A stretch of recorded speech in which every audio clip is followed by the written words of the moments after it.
భగవానికి పృథివీలింగం కాంచీ క్షేత్రంలో ఉంటుంది. ఆ కాంచీ క్షేత్రంలో పృథివీలింగానికి నమస్కారం చేసుకోండి.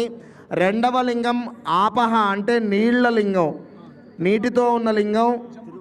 జంబుకేశ్వర క్షేత్రంలో రెండవ శివలింగం మనకు దర్శనమిస్తోంది. రెండు చేతులు పైకెత్తి నమస్కారం చేసి స్వామివారిని ధ్యాన శ్లోకాన్ని చెప్పండి.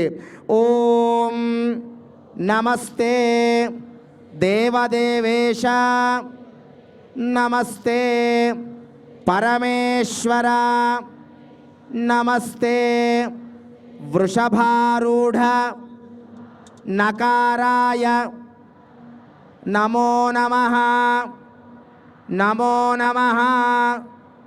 ఓం జంబుకేశ్వరాయ నమః. శిరస్సు వంచి రెండవ లింగమైన జంబుకేశ్వరుడికి నమస్కారం చేసుకోండి.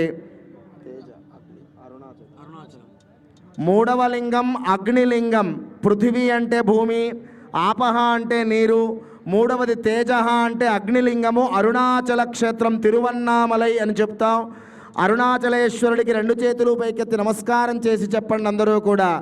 ఓం మహాదేవం మహాత్మానం మహాపాతక నాశనం మహాపాపహరం వందే మకారాయ నమో నమః. ఓం అరుణాచలేశ్వరాయ నమః. ఓం అరుణాచలేశ్వరాయ నమః. శిరస్సు వంచి మూడవ లింగమైన అగ్నిలింగం అరుణాచలేశ్వరుడికి నమస్కారం చేసుకోండి. నాలుగవ లింగం వాయులింగం. శ్రీకాళహస్తీశ్వరుడిగా మన తెలుగు రాష్ట్రాల్లోనే మనకు దర్శనమిస్తున్నారు.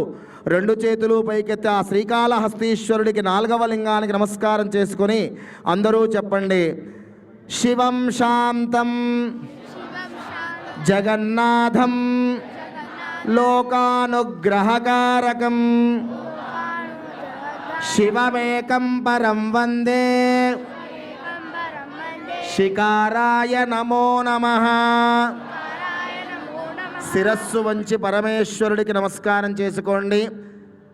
ఒకే వేదికపై 5 లింగములు దర్శనమివ్వడం అనేది ఏ జన్మ పుణ్యమో కోటి దీపోత్సవ క్షేత్రంలో మనకు దర్శనమిస్తున్నాయి. ఇక 5వ లింగం సాక్షాత్తు చిదంబరము అనే క్షేత్రంలో అక్కడి నుంచే వచ్చారు. ఈరోజు ఆ కళ్యాణమే జరుగుతోంది. ఆ చిదంబరేశ్వరుడికి నమస్కారం చేసి అందరూ చెప్పండి.